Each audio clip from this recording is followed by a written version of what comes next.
Hi, welcome everyone to another episode of Unconventional Career Shifts with Harveen Bedi. This is the third episode, and the idea of starting this series was that to introduce people to you who have taken some different kind of careers rather than the conventional careers that people take.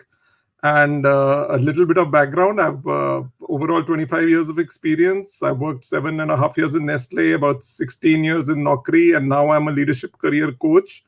And I've interviewed a lot of people during my Naukri quadrangle time at senior levels who were doing traditional careers. And once I became a leadership coach, I wanted to also interact a lot with people who take those different kind of shifts, as well as give hope to a lot of people who may be laid off today because they've been working in one industry and the industry is down, and they are thinking on things that should they do this, how to go about that. So I'm trying to get different people through this who have taken these shifts so that we can learn from their journeys, what went wrong and what were their journeys like. So today I have two very special guests, and these are Pooja and Shruti, and all the people who are watching me live. Can you just tell me where all you are watching from? This would be a great. Which city are you tuning in from? It would be great to know. And in the meantime, Pooja and Shruti, I met them through a very young girl who had interned with them, and that's how we got introduced, Megha. And when I met them and I saw what they were doing and how passionate they were, we got associated. And it's been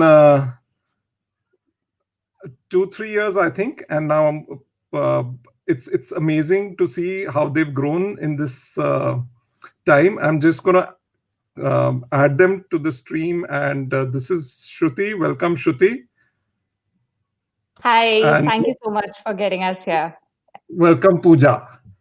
And these are two young entrepreneurial women who started their NGO straight out of college. Shruti straight out of college, and Pooja worked for about a year, but was very clear she wanted to be in the social sector. And I would just want to first ask them. We'll spend a few minutes just knowing them and just ask them about how their journey was. So to start with, Shruti, if you can tell us a brief journey about your family and how you got how you got attracted towards the not-for-profit sector. Sure. Can you hear me clearly? Yeah. Okay, brilliant.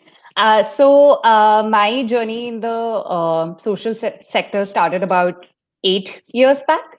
And it started with Teach for India. But before I kind of deep dive into that, I think just want to talk a bit about just the journey that got me to Teach for India in the first place. So I come from a South Indian family. My parents moved to Delhi like 40 years back, and so like a South Indian girl growing up in in Delhi, it was like a completely different experience for me, for my parents, and both of them were working professionals, and I think while growing up, I think I would give a lot of credit to my South Indian roots, my values, my culture that my kind of family brought me up with, because from a very young age, I used to continuously see my parents like getting involved in some kind of a charitable activity, in some kind of a service-oriented activity. Even my grandmother, for that matter, every time we used to travel to a place, she used to carry like a pocket full of like biscuits, so that every single child that she meets on her way, she would give away like a packet of biscuit. And that's what I saw while growing up. And I think, which is why I think there was a very strong feeling from the very beginning to be able to contribute or give back to the society in some way or another. But honestly, I never thought of like taking it up as a career, and neither did my parents. I think for people who belong to the middle class section of the society, I think financials do make a lot of difference. And they had just moved to Delhi and they were like setting up their life from scratch. So, like they always kind of envision both their daughters. I have a elder sister, one becoming like an engineer, one becoming like a doctor. And that was like the traditional point of view. And I think somewhere when I took up like commerce and didn't take up science, I think, I kind of gave them the first shock of their lives. Because generally, like a lot of like South Indian kids end up taking science, and there's like a very, very strong feeling in the like I'm the first kid in my family to take up commerce. So I think that was like the first game changer. And when I eventually ended up in Shaheed Sukhdev College of Business Studies, DU, I think even though they got a shock of their lives that, Beti is studying commerce, but I think they were still very happy because it's a prestigious college to get into. And as soon as I got into that college, they thought, okay, she'll end up in the corporate space doing, she'll either do like law eventually or take up CA or like those traditional, I think, again, courses. So that was how like this whole thing started. But while I was in college, I joined this student organization called Enactus, which like organizes a lot of like social entrepreneurial activities in low income communities in and around Delhi. And I became a very, very like integral part of this project called Sanitation Solutions. And by the time I got to my third year, I was managing the operations for that project in almost 8 low-income communities in Delhi. So I think during that time was the first exposure that I got to the social sector and how happy it made me as a person. I realized that I was very, very comfortable in spaces that made a lot of my batchmates very uncomfortable. For example, community visits or, having chai in like a juggi and entering people's homes and just being, myself. I think it came very naturally to me, which I realized during those 3 years. Great. So let me now just quickly get Pooja. Pooja, you could you just take us through your education and your ISB and how you ended up in this? Absolutely. Yeah. So, I come from a very defense background. I think, like, Shruti has very strong South Indian root. I have very strong defense root. So, from a very young age, I think I've traveled across, starting from Tezpur in Assam, Tamil Nadu, and then moving up north to Gujarat, and then finally settling in Delhi. So I feel from a very young age, I think there were a few childhood experiences that sort of exposed me to, the social sector or just the underprivileged sector. So I think when I was just 8 years old, that was the time when the Bhuj earthquake happened. And that was the first time I saw a lot of poverty. I saw a lot of deprivation when I used to travel with my mother, who's a doctor. And we used to go to villages, with a lot of medical aid. And I just saw people, and as a 8 to 10 year old, I was like, it was just a lot of exposure too soon. And I think that was the first memory I have of these feelings of being passionate about something and just helping people. And as I grew up, I think that is something I always realized about myself, that passion for anything that I do is extremely important for me. And that's why I think once I came towards my high school, I also chose commerce, but my reason for choosing commerce was not anything but that, that engineering or medical is something I don't want to do. So let me explore something else. Post my commerce, I think I was extremely passionate about economics as a subject. And I extremely loved it. And that's what made me choose economics in my graduation. I went to Lady Shri Ram College. And I think for my family, it was like, okay, she's set on the path, she's going to a good college and her life is set. I think once I came to college, I was part of this very active group, socially active group, which was also very rebellious, very questioning of everything that we do. And I think, experiences even in college. Like I always wanted to work in India, in the country, and all our textbooks were filled with case studies of US and other countries, UK. And I always had this question for my professors that, why are we studying about the Fed and not the Reserve Bank of India? Because I want to work in India. And they were like, but this is what we've been studying for decades. And I was like, why don't you sort of convert these books into Indian context? And I never got an answer. And that quickly sort of like, made me not passionate about that subject anymore. And I continuously kept looking for things that brings back that passion. And I started with a very simple thing. I went outside my college and there was a park and there was a senior teaching these kids. And I started teaching with her, and I realized that I absolutely love teaching children, which got me into Teach for India. And during my Teach for India fellowship, I was inclined towards social enterprises, setting up social businesses which impact people. And that was one of the reasons I went to Indian School of Business. Though I think I'm learning a lot and I'm still learning. And post 1 year in the corporate, I sort of left my job and took up Khwaab full time. So that's like a quick journey. So I want to get some quick questions now. What is the moment when you decided that you want to open your own NGO? Shruti. Sure. I think some of these moments are going to be similar for me and Pooja, because we were teaching in the same school during our Teach for India fellowship. That's how we met. And a lot of these experiences that we experienced back then were like together, So I think a couple of moments. One would be we used to go for community visits every day after school.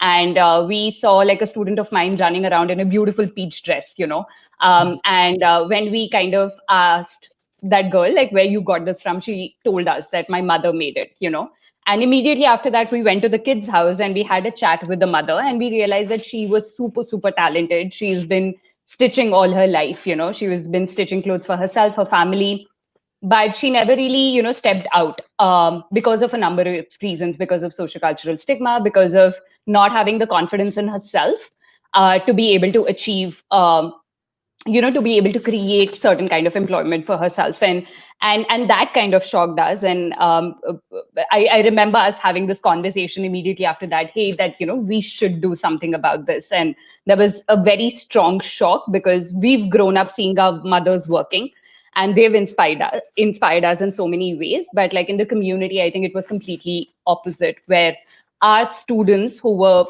girls, all of them, didn't have that kind of a role model. They didn't see their mothers being that role model for them. I think that was one. I think the second was Teach for India organizes these mid-year retreats where they take you to like another organization, and it's like a residential retreat for about 3 to 4 days.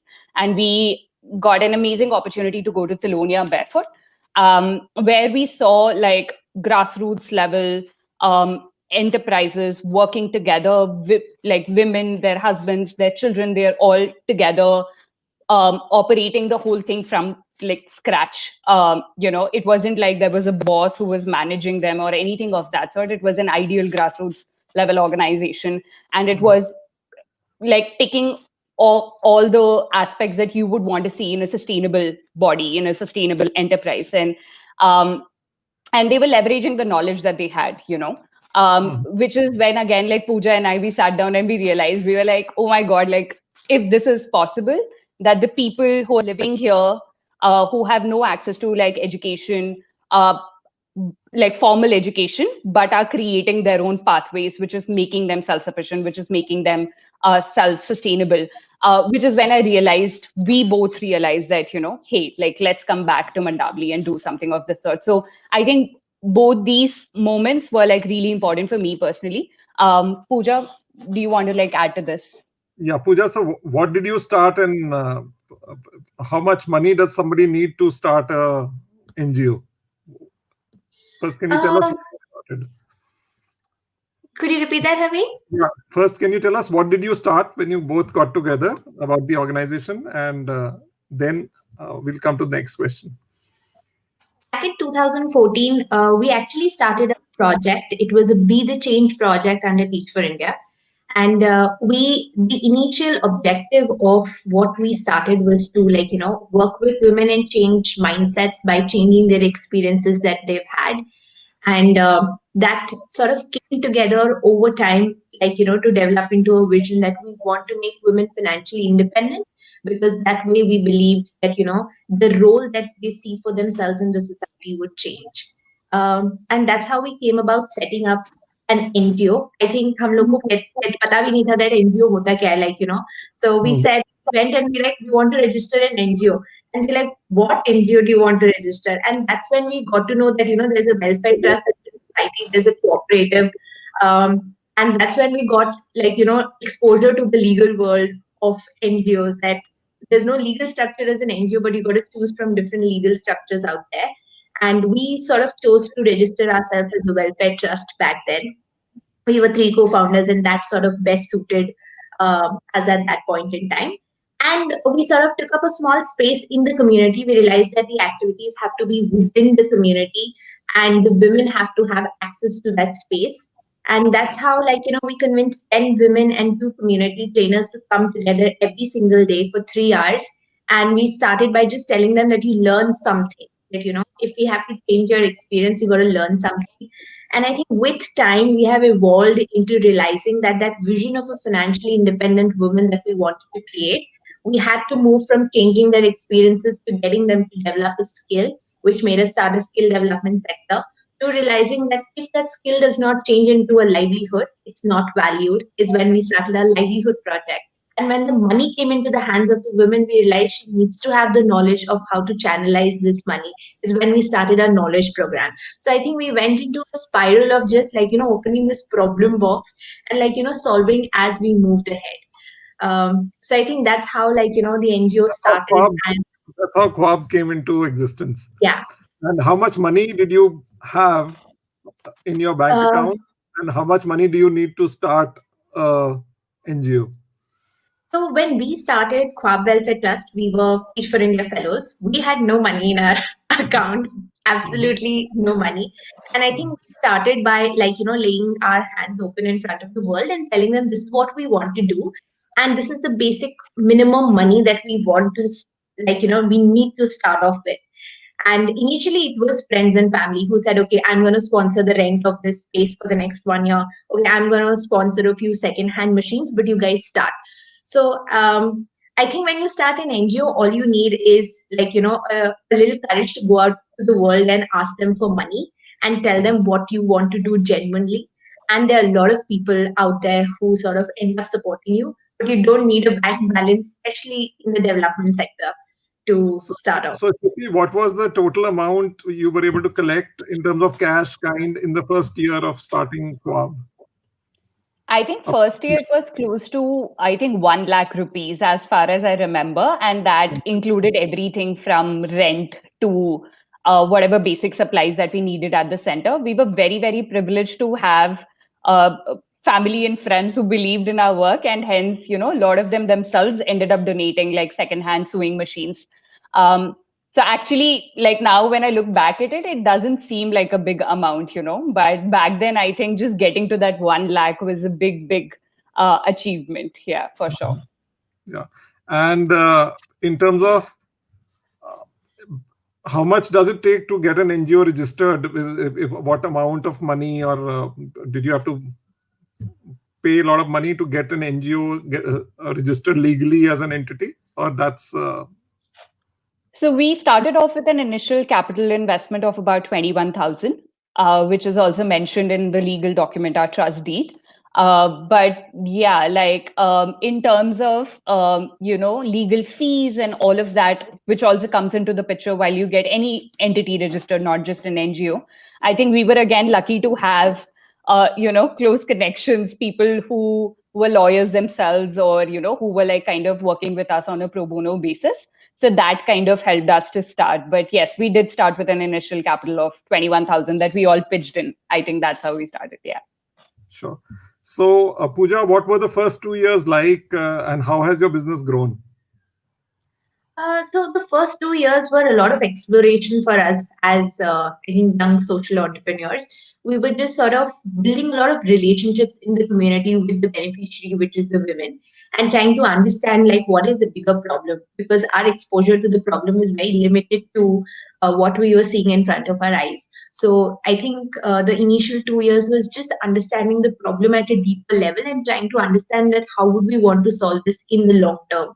And I think that's why we sort of explored through like mindset, skilling, livelihoods, knowledge, to ultimately realize at the end of 2 years that for us the core of like what we want to do lies in like generating livelihoods. Is when we realize that these women need to have money in their hands in order for them to be better decision makers, for them to be heard. And that's how we were evolved. When it comes to the impact and the business, I think we started really small. We started with 10 women, but with the different programs that we conducted, we sort of touched around 250 women in the community through our different projects. And we also started this very strong livelihood project where these women started integrating their skills of stitching with different art forms of India to create a range of handcrafted products. Initially, we started with garments and realized it's a very competitive and exploitative industry. So we quickly shift our focus to handicrafts. And money started coming into the hands of these women. And I still remember from money of like, few hundreds going into their hand, like now, like, 5 to 8,000 rupees goes into their hand. So there's been a huge shift. And from like having a small turnover of 1 lakh back in 2015-16, today like the women are making these products and they're able to sort of generate a turnover of 15 lakhs last year, and we are hoping to generate a revenue of 20 lakhs this year, besides the support that we're getting through donations. And That's how it's been. one thing I must say about this NGOs, because we worked with them, is when the word NGO comes in your mind, you think that the products will be shabby or something. But when you look at Khwaab and you go to their website and you shop their products, they are the classiest, most elegant handicrafts I have ever come across. So it's something where you need to just. I'm saying there's a myth that NGOs don't come up with high quality work. So, Shruti, what is your vision and mission for Khwaab? I think going back to what Pooja said, I think we took time to realize what our true calling is. But I think the basic idea, the basic vision was always very, very clear. It was to make sure that these group of women become financially independent, and they should have the choice, voice, and opportunity to be able to become financially and socially empowered. I think the whole idea was just that. And in terms of the mission, I think starting off with, say, like mindsets, skilling, livelihoods, knowledge, I think we've now narrowed it down to like basically livelihood generation, because we know that once that happens, we know that everything else will automatically fall into place. And we've started seeing other things such as like, be it knowledge, be it mindsets, be it skilling, as a means to kind of generate that livelihood, which is the eventual aim, eventual goal. Yeah. So we do hope that in the next 5 years, and we are very, very strongly working towards that we're able to create sustainable livelihoods for 500 women. And right now you've reached 250 already. Yeah, so 250 through our different programs, yes. But like in terms of the women who are involved with making these sustainable products, so currently we have close to like 35 to 40 women who are doing that. And a lot of other women are working from home. But we do want to make sure that 500 women have a very, very clear source of like livelihood through Khwaab. Yeah. Sure. So Pooja, what did you learn during COVID for your business, and what has changed? I feel one thing COVID taught us was to open our ears to the world and hear them. And second was to be dynamic. I think when COVID struck us, like I frankly was clueless of how do we quickly adapt ourselves to this change, because for the first time in the 6 years that we've been in the community, we were all locked in our homes. So first thing that we did was went digital, because keeping connected and to communicate with the beneficiary was extremely important. And I think the second learning was, I remember back in beginning of March, one of our women came to me and she's like, suddenly there's a lot of demand for masks in the community. Do you think we should start making masks? And I'm like, no, that's like, that's not a relevant product for us. And just within a month, we realized that no, we have to shift to making masks, which became one of the biggest selling products for the year because that was the need of the hour. And it was beautiful for the community women to realize it, to observe it in the market. So I just feel that the biggest learning has been that we need to keep our eyes and ears open to know what's really happening around us and to adapt ourselves to it. And also sort of learn ourselves into how to, learn tools like going digital and getting everybody to adapt to that change so that we move together ahead as an organization and community. Okay. So, Shruti, if you would have not started Khwaab, what would you be doing? It's a tricky question, honestly. I honestly don't have an answer for that because I feel the last 7, 8 years have just been about Khwaab. But definitely, I think I would have still been in the development sector. And I think still worked on similar causes. Because I think what makes me work with Khwaab is not Khwaab in itself, but just the idea, the cause, and the impact that we see happen every single day. So yeah, so definitely I would have been in the development sector doing maybe something very similar with similar organizations for sure. Yeah. Sure. And Pooja, what advice would you give to people who may have an idea to start an NGO but are feeling confused today how to proceed? Yeah, I actually get so many calls, from fellows who are also deciding. So it's this is something that I always tell them that, if we have an idea, till we don't try it, till we don't test it, one, we won't know how passionate we are about it. So we need to give it a shot. And initially, I feel for the first year, this is a mistake that we did. And I tell everybody that getting your organization registered is not the most important thing. We need to realize that is it something we want to do for the next 5 to 10 years of our life? And are we willing to give it that time and that effort? And that perseverance that it will go down to zero, but you need to sort of push it back up. So to give it a shot, to give it a try, and not to get affected by the noises that are around that question you a lot, because ideas till they're not tried and tested, you never would know how much you love them or how much you can make them work. Sure. And Shruti, what has been the role of some mentors and coaches in helping you scale your business or in your life? Sure. I think we were actually 20, 21-year-olds when we started Khwaab, fresh out of college. So it wasn't like we had a lot of experience or even people in our own networks. We hadn't seen someone else start an NGO in our family. So all in all, it was a very new experience for us. And I think today, wherever we are, I think we would love to, and I'm sure Pooja would agree to this. It's all because of some of the important people who've played an incredible role in Khwaab's journey. And these people have played different roles. Some of them have been coaches, some of them have been mentors, some of them have just been supporters. So yeah, and especially we got a chance to be incubated by Unlimited India back in 2018. Which was when I think Pooja had also taken up Khwaab on a full-time basis. I was on the verge of taking up Khwaab on a full-time basis. So it was, I think, just going through a lot of leadership discussions with Unlimited India, as well as Scotland India Impact Academy. I think just these two organizations kind of helped us chalk out our own individual paths as well as a collective path, which was, I think, very, very important. Until date,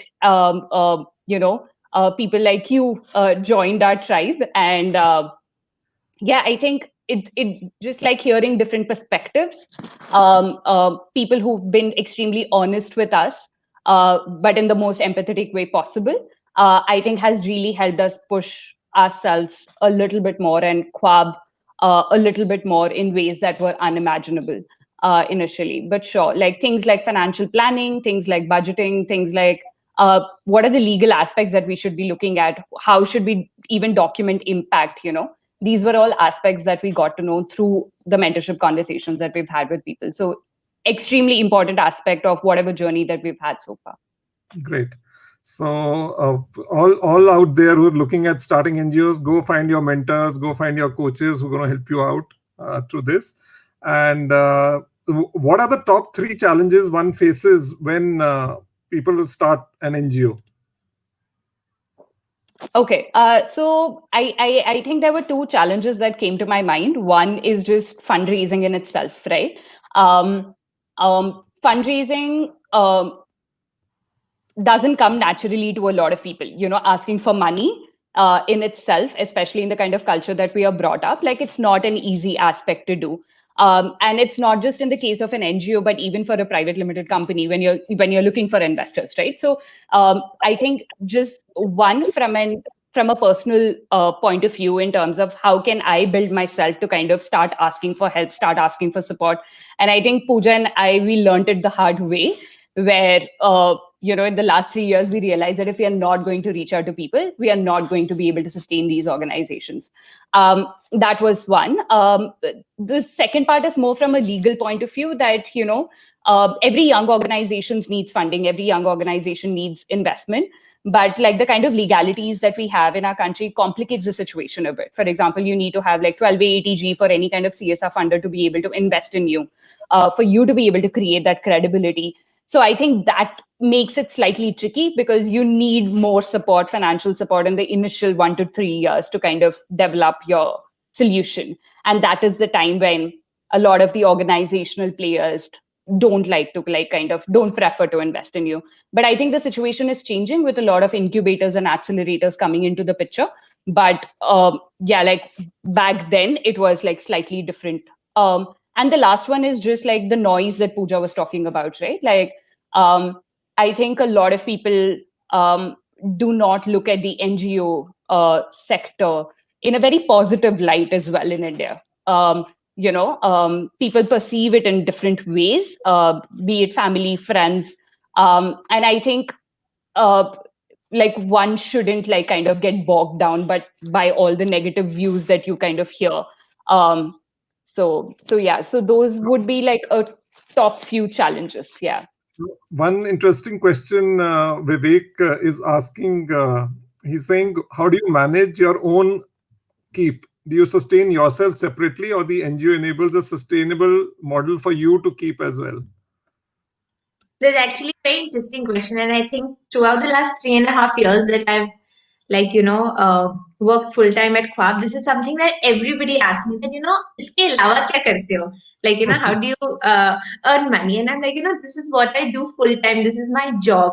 And I think initially it's extremely tough. I remember the first year, when I left my corporate job, I had like a small corpus that I knew that first year to nahi banega kuch, I need to sort of live out of my savings.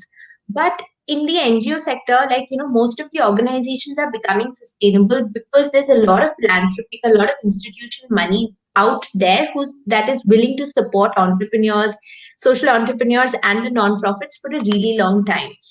So I think it's a myth out there that you can't sort of earn money in the non-for-profit space. The non-for-profit space has money. It needs professionals, paid professionals, who sort of can add value and make the organization sustainable. And we realize the trajectory. So initially, there's a lot of incubation money out there that supports entrepreneurs to sustain themselves, and that's how we did. Back in 2018, when we got incubated by Unlimited, and Shruti could start supporting ourselves with a basic minimum. The next year, they increased that support so that we could do it for 1 more year. And then there were other supporters like Scotland, India Impact Link. We had CSR money that was coming in, and we had revenue that was coming in through our products. So as an organization grows, in the non-for-profit space, if it's a revenue generating model, that is a plus. If not, there's a lot of non-for-profit money out there, which helps the founders, the team to sustain themselves. So I want to break this myth that all the work in the non-for-profit sector has to be pro bono or voluntary. It has to be paid professional work. And that's how we go about it. This time where a lot of these people are looking at growing professionally and are hiring professionals, as well as social enterprise is just coming out like amazing these days. And so one last question, we're already 5 minutes over. So what are the ways for someone to participate in Khwaab's growth story? So we have three ways in which, all of you out there can sort of participate and join us. Not only participate, but be part of our growth journey. The first thing is that please go to khwaab.shop. It is the core of what we do. We have these beautiful women who make these beautiful products. Please see them and purchase them, decorate your homes, gift them to people. We also do a lot of corporate gifting. So reach out to us in case you need any handmade goodies. The second thing is, because of COVID, we all have to go digital. We are in immense need of laptops. We are looking for second-hand laptops that you'd wish, or anybody out there would wish to donate. You could write to us at hi@khwaab.shop. In case there is a laptop out there, we'd be happy to collect it. The third way you could sort of be part of our journey is that we sort of taken a lot of interns, professional interns who support us, across different fields of social media, design, communication. And in case you have a little time that you'd want to invest and be part of our journey, please again write to us at hi@khwaab.shop. And we'd be happy to sort of reach out to you and make you part of our journey. Sure. Thanks a lot for your time, and it was really inspiring. All those who found it inspiring, give a thumbs up wherever you are watching, Facebook Live, YouTube, or LinkedIn. And we hope to bring more inspiration stories like this. And this is where you can get in touch with Pooja or Shruti. Write to hi@khwaab.shop or visit their website for lovely products. Thanks for your time. Thanks for Thank you, Arvind. Thanks, Thank you for Arvind. having us. lovely having you both. Bye-bye. Bye.